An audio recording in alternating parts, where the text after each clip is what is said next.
Bem, hoje é 29 de julho. O mês está quase acabando. Vimos muitas oscilações, subidas e descidas nessa ladeira que esperamos vai nos levar à paz. Mas há muitos movimentos laterais. Este é o Transition Protocol. Trazemos para vocês as notícias que não recebem da mídia corporativa e às quais a maior parte da mídia independente também não tem acesso. Temos o privilégio de trazê-las a vocês. Meus queridos colegas Pepe Escobar e Larry Johnson vão assumir a partir daqui. Mas antes disso, eu gostaria de pedir, se puderem ser gentis, que se inscrevam. Acessem nosso canal de assinatura paga no Substack.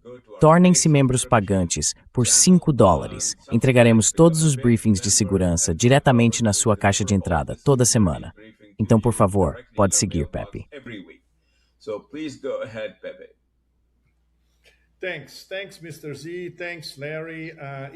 Obrigado.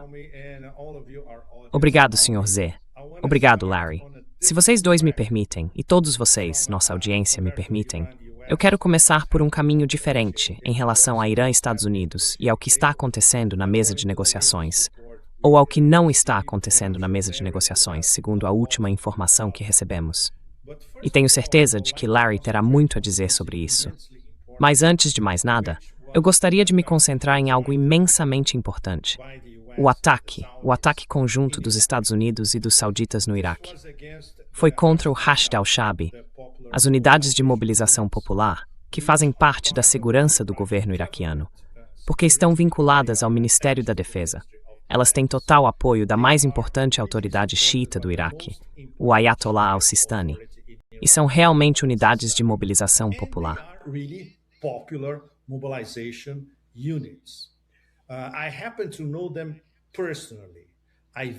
Eu os conheço pessoalmente. Eu os visitei antes, na Zona Verde de Bagdá, onde eles tinham uma cela dentro da Zona Verde de Bagdá, que ainda não era controlada pelos americanos, mas os americanos estavam por toda parte.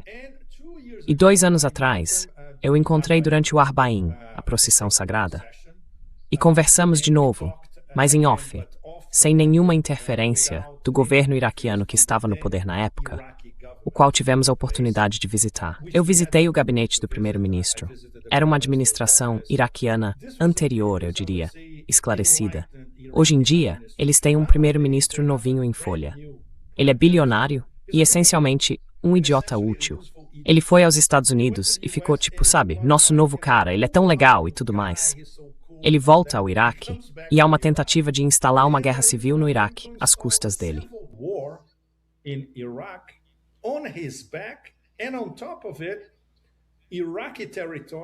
E além disso, o território iraquiano é atacado pelos americanos e pelos sauditas ao mesmo tempo.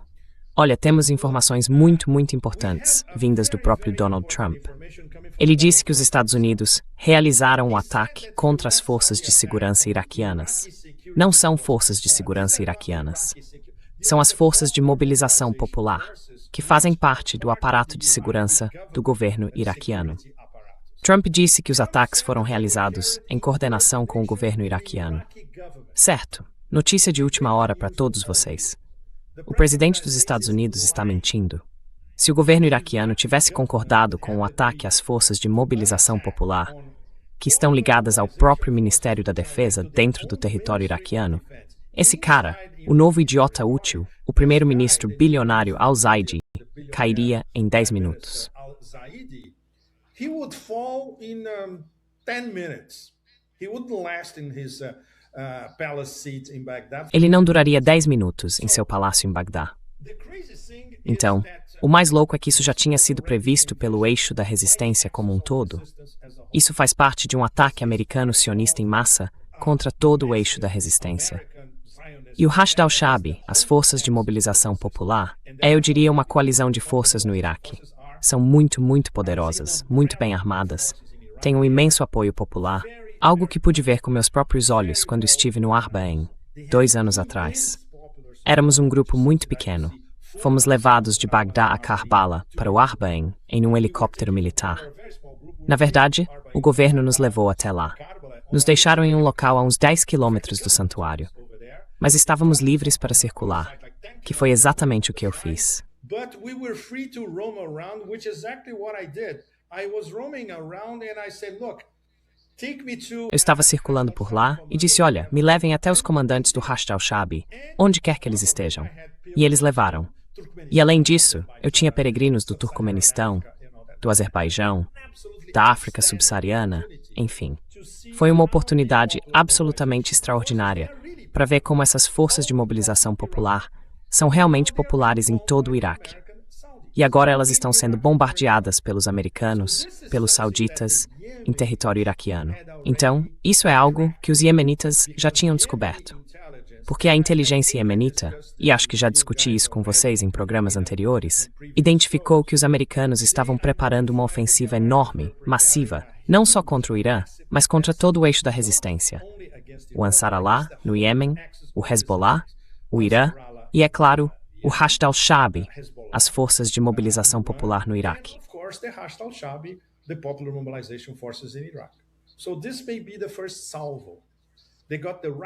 Então talvez esta seja a primeira salva. Eles conseguiram o pretexto certo para começar a atacar a resistência iraquiana. Então tudo isso está interligado. A projetada ofensiva americana contra o eixo da resistência. A inteligência iemenita já tinha feito todos os cálculos necessários, dias atrás, antes de começar o bloqueio à Arábia Saudita. E um dos meus amigos iemenitas, nem é uma fonte, é um amigo, me disse, sim, não estamos pensando em fazer isso agora. Fizemos porque queríamos nos antecipar à possível ofensiva americana.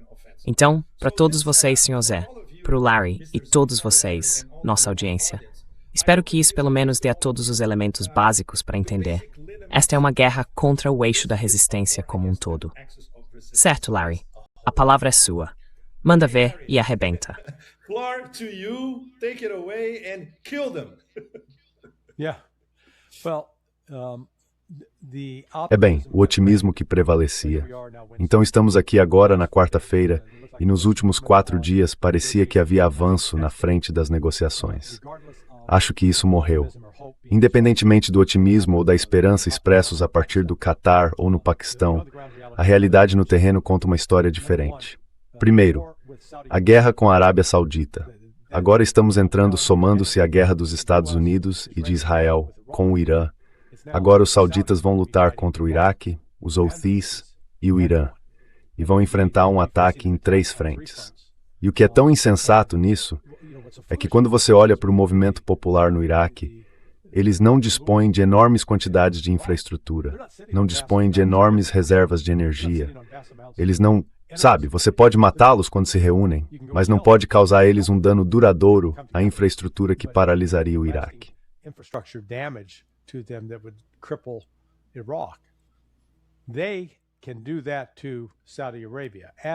Eles podem fazer isso com a Arábia Saudita. Os Houthis também podem. O Irã também pode. Então, neste momento, a Arábia Saudita embarcou numa coisa que é quase como cometer suicídio. Não há nenhuma razão militar racional em todo o mundo que justifique a Arábia Saudita acompanhar os Estados Unidos e lançar esses ataques dentro do Iraque. Porque, e acho que foi Alistair Crook quem citou o número, as forças iraquianas são maiores que o Hezbollah, significativamente maiores. Portanto, é uma força militar formidável. E quando se soma a isso, o domínio dos Houthis com mísseis que a Arábia Saudita não consegue deter, eles não vão conseguir impedir a destruição de Iambu, a destruição de oleodutos e ataques a outras refinarias. Então, de repente, o fluxo de caixa com o qual eles estão contando agora vai deixar de fluir.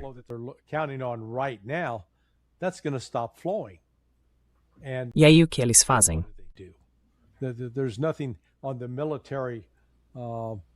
Não há nada no manual militar que diga certo, você toma a ação A e ela vai produzir o resultado B. Então o que eles fizeram, na prática, foi abrir uma nova frente na guerra. E isso vai prejudicar os sauditas ainda mais do que esse ataque ao Irã prejudicou a Arábia Saudita, em termos das consequências. Continuamos enfrentando uma redução na oferta global de petróleo. A cada dia que passa, o volume de petróleo que antes entrava no sistema deixa de estar lá e não está sendo reposto. E, de fato, há restrições adicionais vindas da Rússia à exportação de combustível diesel. E agora temos a ameaça de que os Estados Unidos imponham sanções à China e à Índia pelo simples fato de tentarem comprar petróleo russo.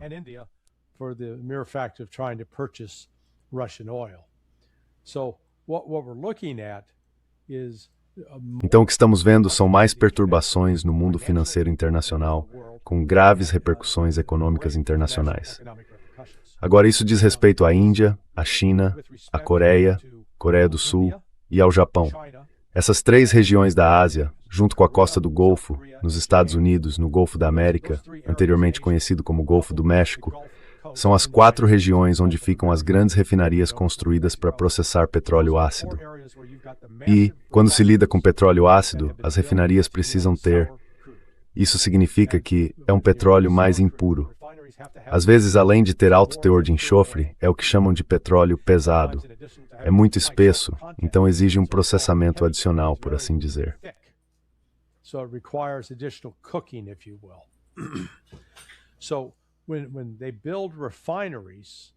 Então, quando constroem refinarias, elas precisam ser projetadas para lidar com um tipo específico de petróleo, ou petróleo bruto ácido, ou petróleo bruto doce.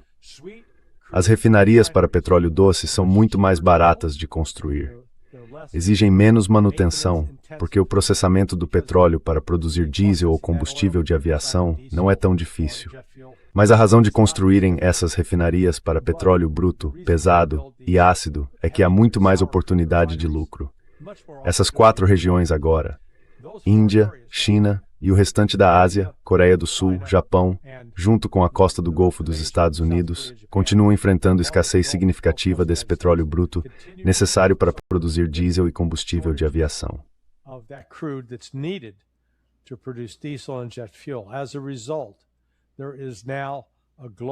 Como resultado, agora há uma escassez global de diesel e combustível de aviação. E essa escassez só vai aumentar. Isso acrescenta uma dimensão completamente nova de pressão econômica sobre o Ocidente para encerrar esta guerra com o Irã. Mas em vez disso, o que estamos vendo é que, em vez de procurar uma saída, Donald Trump e seus assessores aparentemente decidiram ir ainda mais longe, sabe? Se meter ainda mais no buraco. Então, essa é uma perspectiva indesejável, mas acho que é amor. A violência da hoje institui-nos também ao Israel e aos outros do Golfo não ser significativa nos próximos anos.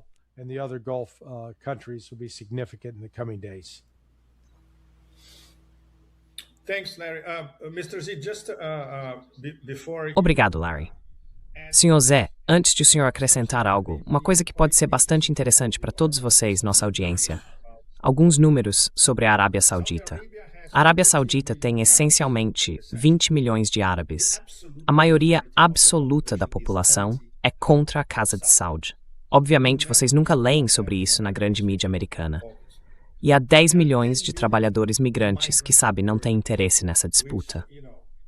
Eles estão ali apenas tentando ganhar algum dinheiro, assim como os trabalhadores migrantes nos Emirados e em outras partes do Conselho de Cooperação do Golfo. Eles são cercados, ou semi-cercados, por pelo menos 40 milhões de iemenitas, profundamente hostis e muito bem armados. 40 milhões de iraquianos, muito bem armados. Very well weaponized. And 90 million Iranians, very well. E 90 milhões de iranianos, muito bem armados. Então, se tentarem fazer alguma gracinha, até esses números dizem que é melhor pensar 2 vezes antes de fazer qualquer gracinha. Eles já estão fazendo isso. E, de fato, já estão pagando o preço no Iêmen. Estão sob bloqueio. É um bloqueio contra um bloqueio, porque romperam o próprio memorando de entendimento com Sanaa. Pouquíssimas pessoas sabem que Riad e Sanaa têm um memorando de entendimento assinado. A Arábia Saudita o rompeu, então o Iêmen também o rompeu. E eles foram um passo além. Um bloqueio contra o bloqueio de vocês. Vocês querem um bloqueio aéreo contra nós? Certo. Agora vocês têm um bloqueio marítimo no Mar Vermelho e no Estreito de Bab al-Mandab, com, é claro, exceções.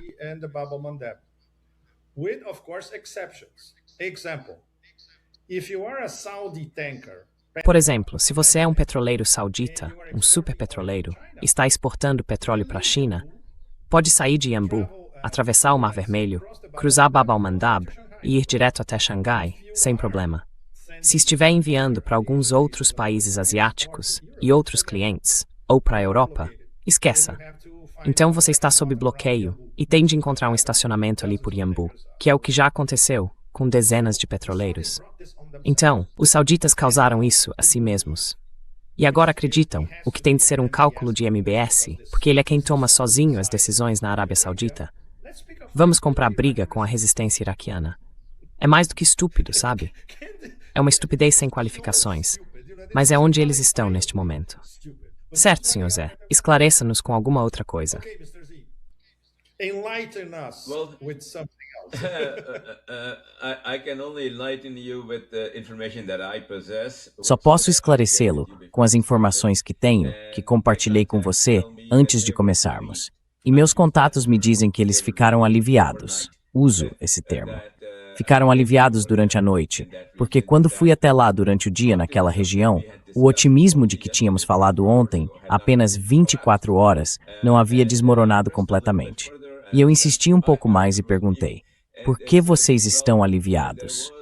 E eles disseram, bem, houve pelo menos uma conversa de 1 hora entre Arati e o príncipe saudita, que é o ministro das Relações Exteriores. E os dois pareceram entender que isso não pode continuar, que isso não vai levá-los a lugar nenhum que seja bom para qualquer um dos dois. E que o ministro das Relações Exteriores do Paquistão, Ishaq Dar, também foi informado sobre essa conversa por Arati e pelo príncipe saudita, ou foi incluído nela. Eles não iam me dizer isso.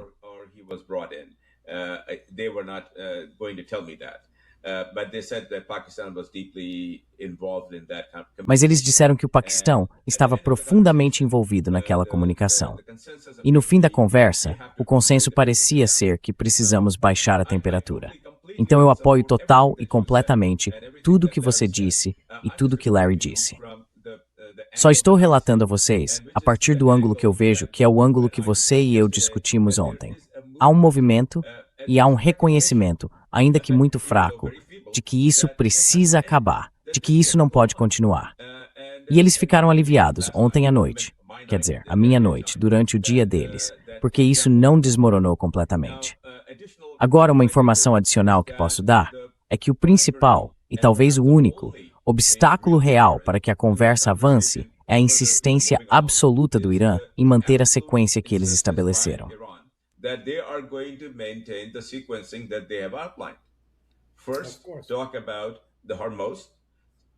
Primeiro, falem sobre Hormuz. Depois, nos deem o dinheiro que vocês estão retendo, sem nenhuma das deduções que Trump vem ameaçando fazer. E então vamos discutir. Quando essas duas questões estiverem resolvidas, vamos discutir as negociações nucleares, o aspecto nuclear disso. E Trump continua falando disso na ordem inversa. No momento, porém, há esperança. Mais uma vez, estou expressando algo intangível. Há esperança de que os mediadores formulem uma proposta. Pelo que entendo agora, Oman também se juntou ao Paquistão e ao Catar, propondo algum tipo de meio termo que satisfaça o Irã. Que a sua renúncia ao controle não seja realmente uma renúncia, mas seja uma encenação suficiente para satisfazer Trump. Então é assim que eu vejo a situação.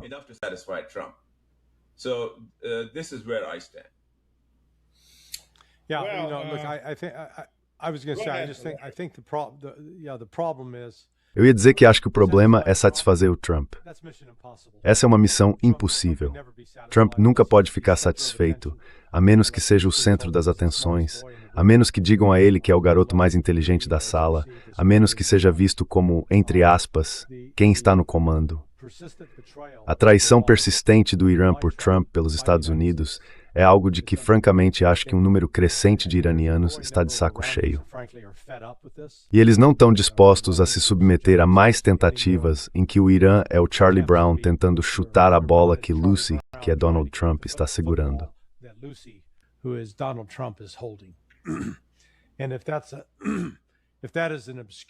E se isso for uma referência cultural obscura para algumas pessoas, é simplesmente uma referência a um desenho animado que foi muito popular nos Estados Unidos nas décadas de 70, 80 e 90.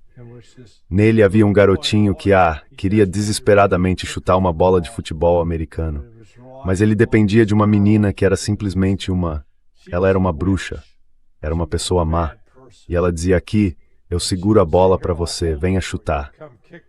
E toda vez que ele tentava chutá-la, ela puxava a bola. Esses são os Estados Unidos. Qualquer acordo colocado à mesa pelos Estados Unidos Não importa quais garantias sejam dadas a outros países, não é um acordo em que se possa confiar.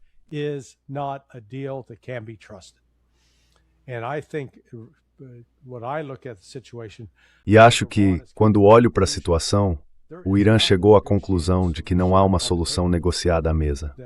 Eles deixaram claro, se vamos voltar ao memorando de entendimento, a única forma de voltarmos é os Estados Unidos começarem cumprindo aquilo com que já se comprometeram.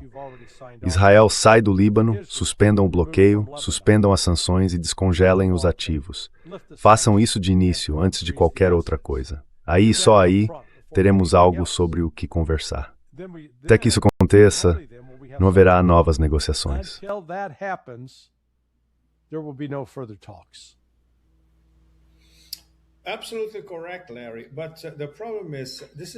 Exatamente, Larry. Mas o problema é que isso não vai acontecer, porque, essencialmente, esta é uma batalha por poder de barganha. E o Irã jamais vai abrir mão da principal vantagem que tem. Então, isso explica Galibaf, Arachi, todo mundo. Basicamente, o status quo anterior no Estreito de Hormuz. Esqueça, isso nunca mais vai acontecer. Eles já estão, por exemplo, discutindo modalidades com Omã, mas sem abrir mão do controle sobre a navegação no Estreito de Hormuz. Esqueça. E, obviamente, para os americanos, essa é a última coisa que tentariam discutir. Eles querem começar discutindo o dossiê nuclear. Para o Irã, é exatamente o contrário.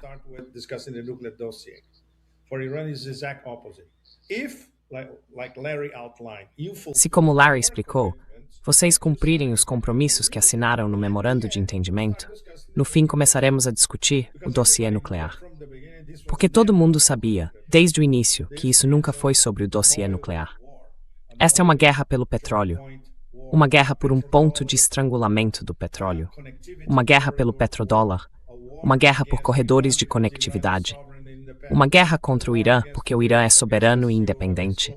Uma guerra contra os BRICS, contra a OCEX, contra o Sul Global, contra a Rússia e China, contra a Rússia, China e Irã, contra tudo. Todo mundo sabe disso, se tiver um cérebro com QI acima da temperatura ambiente, o que não é muito comum em Washington, como sabemos. Então há algo que li no relatório de inteligência e de que eu gostei muito. O maior perigo já não é que as negociações desapareçam de repente.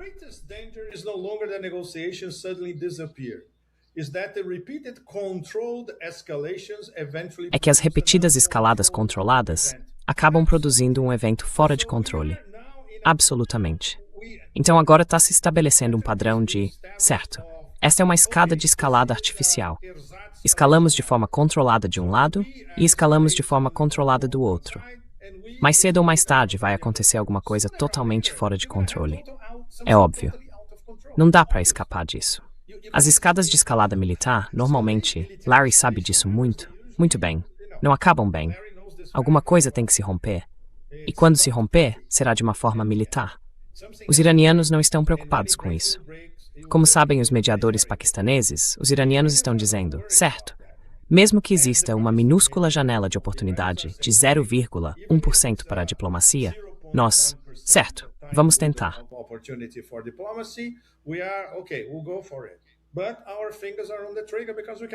Mas estamos com o dedo no gatilho porque não podemos confiar no outro lado. E todo mundo sabe. Quer dizer, se a inteligência iemenita, por conta própria, chegou à conclusão de que os americanos estavam preparando uma ofensiva maciça contra todos eles no eixo da resistência, os iraquianos chegaram à mesma conclusão. Os iranianos chegaram à mesma conclusão. O Hezbollah sabe disso muito bem. Então eles sabem que o fator decisivo será o campo de batalha. E é aí que, mais uma vez, as duas guerras se encontram. Essas guerras se fundiram há muito tempo, porque sempre foram a mesma guerra. A guerra por procuração na Ucrânia e a guerra dos Estados Unidos contra o Irã. É a mesma guerra em dois campos de batalha diferentes. E agora temos analistas americanos de poltrona finalmente descobrindo que as guerras estão conectadas.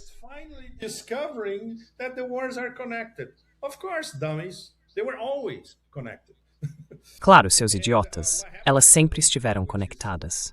E o que aconteceu recentemente é imensamente perigoso, porque as repercussões são de deixar a mente perplexa. A Ucrânia atacando uma embarcação iraniana no Mar Cáspio.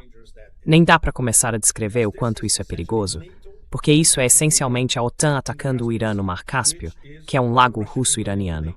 Certo, há o Cazaquistão, o Turcomenistão e o Azerbaijão. Mas as potências realmente importantes no Mar Cáspio são o Irã e a Rússia. E claro, a ajuda que vai da Rússia para o Irã, incluindo, por exemplo, o sistema Murmansk e alguns outros itens entregues por avião, segue pelo famoso corredor do Cáspio, de Astrakhan a Teherã. Passa pelo Cáspio. Caspian corridor from Astrakhan to Tehran goes through the Caspian. And there's even an extra geoeconomic element. E até um elemento geoeconômico adicional, porque este é o Mar Cáspio, russo-iraniano, que faz parte do corredor de transporte, a rota da seda entre Rússia, Irã e Índia. Nem envolve China e Índia. Então, sabe, o Zelensky obviamente sob ordens, porque ele é apenas um mero fantoche, estava seguindo ordens. Estava seguindo ordens da OTAN. Certo, vamos trazer o Irã para isso, para então entrarmos na guerra, lado a lado com os Estados Unidos, também contra o Irã. Isso é imensurável em termos das possíveis repercussões. Aparentemente, alguém bateu a porta de Bankova, em Kiev, e disse a Zelensky, isso é uma medida insensata. E aparentemente a Ucrânia está dizendo que isso foi um erro, o ataque à embarcação iraniana.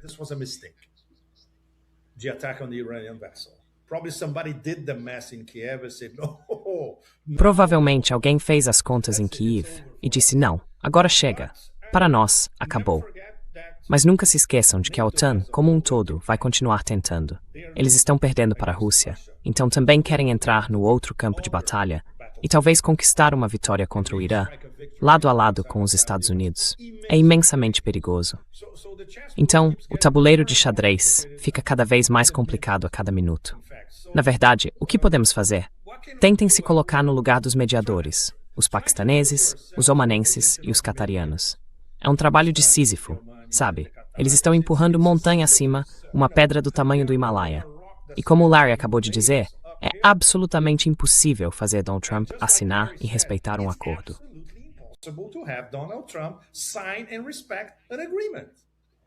Sim. Então, qual é a saída? Certo, vou deixar essa pergunta no ar.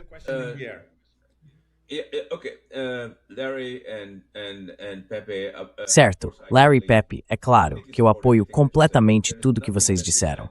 Não há nada do que vocês disseram que não seja 100% preciso, da perspectiva que eu tenho. E essa perspectiva é que cada uma das afirmações factuais que vocês fizeram é sustentada por informações de inteligência profundas. Agora, eu também gostaria que Larry, em particular, reconhecesse o fato de que houve, de fato, uma reunião organizada pelos paquistaneses com quem eu falo. Não me digam, sabe, se foi Jody Vance quem a iniciou ou se foi alguém próximo a ele. Mas, no quartel-general das Forças Armadas Paquistanesas, que é um lugar muito seguro, chegou uma delegação americana muito significativa.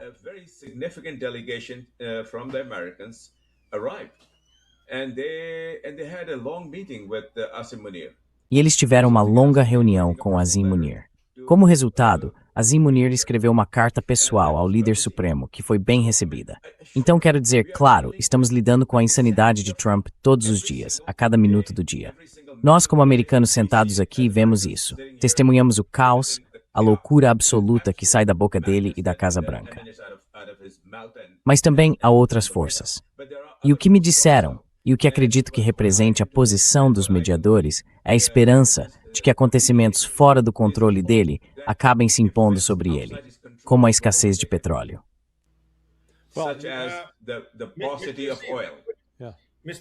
Sr. Z, uma pergunta rápida. A sua fonte mencionou se, por exemplo, Witkoff fazia parte dessa delegação americana?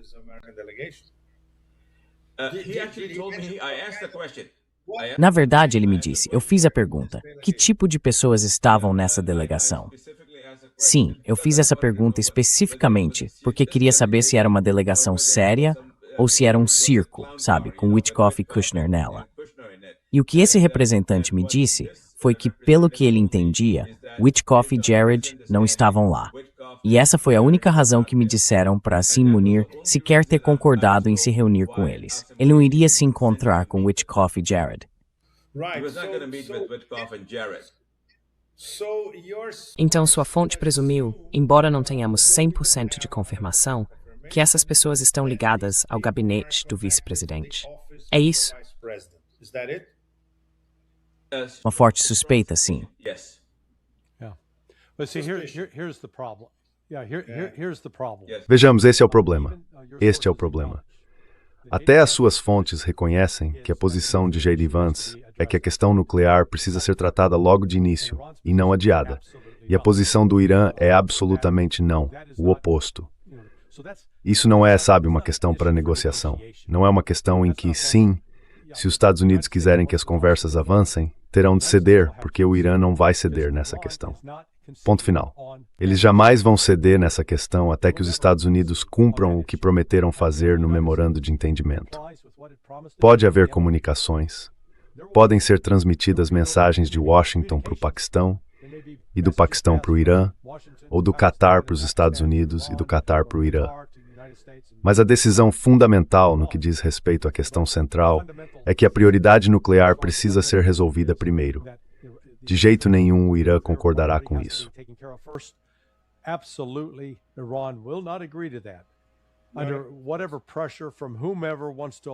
Sob qualquer pressão de quem quer que queira exercer essa pressão, isso não vai acontecer. O que significa que, mais uma vez, os Estados Unidos já passaram por isso. Eles têm seus acessos de raiva e depois as realidades econômicas se impõem, as realidades militares se impõem e então eles recuam. Sabe, vimos ser perpetuada a mentira de que foi o Irã que buscou as conversas. E, no entanto, sabemos de fato que primeiro os Estados Unidos procuraram o Catar e o Irã recusou. Depois os Estados Unidos procuraram Islamabad e foi recusado. Em seguida, os Estados Unidos procuraram o primeiro-ministro do Iraque e mais uma vez foram repelidos, rejeitados pelo Irã. A posição do Irã é preto no branco. Não há zona cinzenta nisso.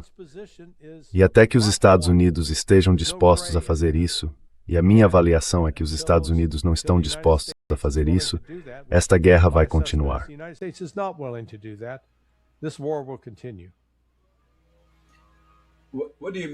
O que você acha do fato de que econômica e militarmente os Estados Unidos vão se esgotar em breve, muito em breve? Bem, então eles vão ter que lidar com isso. Sabe, eles não estão se planejando com antecedência.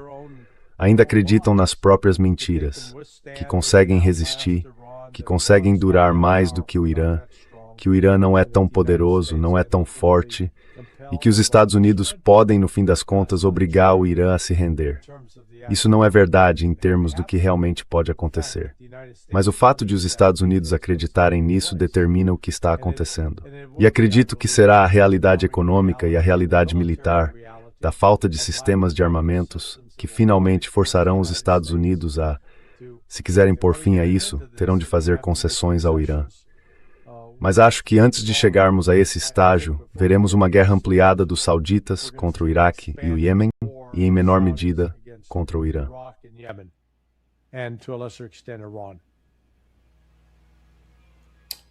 Com certeza. O senhor quer encerrar, Sr. Zé?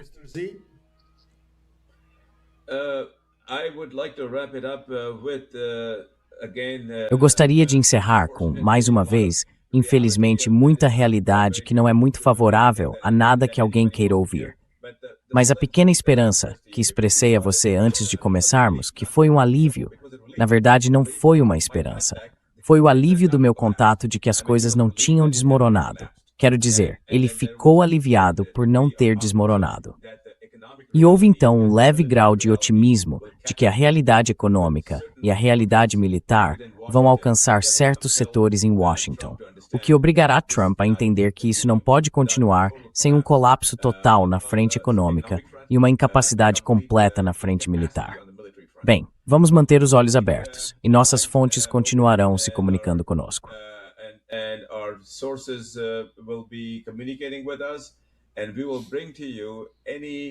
E traremos a vocês Tsankatsats desenvolvimento significativo que aconteça, como fizemos no passado. Muito obrigado por serem nossos convidados, uma audiência muito, muito apoiadora que está crescendo. Somos muito gratos a vocês por isso. Por favor, cliquem no botão de inscrição, se gostam do que fazemos. Cliquem também no botão de curtir. E se quiserem receber nosso briefing de segurança na caixa de entrada de vocês, entrem no Substack. Procurem por nós, o mesmo nome, Transition Protocol, e tornem-se membros pagos por $5 por mês. É uma quantia muito pequena. E enviaremos a vocês pelo menos 4 ou 5 briefings de segurança. Estaremos de volta na próxima semana, segunda-feira com Larry, terça-feira com Pepe e na quarta-feira, como hoje, com todos nós. E se acontecer algo significativo, traremos isso a vocês, como sempre fizemos. Então, muito obrigado. Obrigado, pessoal. Saúde. Thanks, everybody. Cheers. Tchau.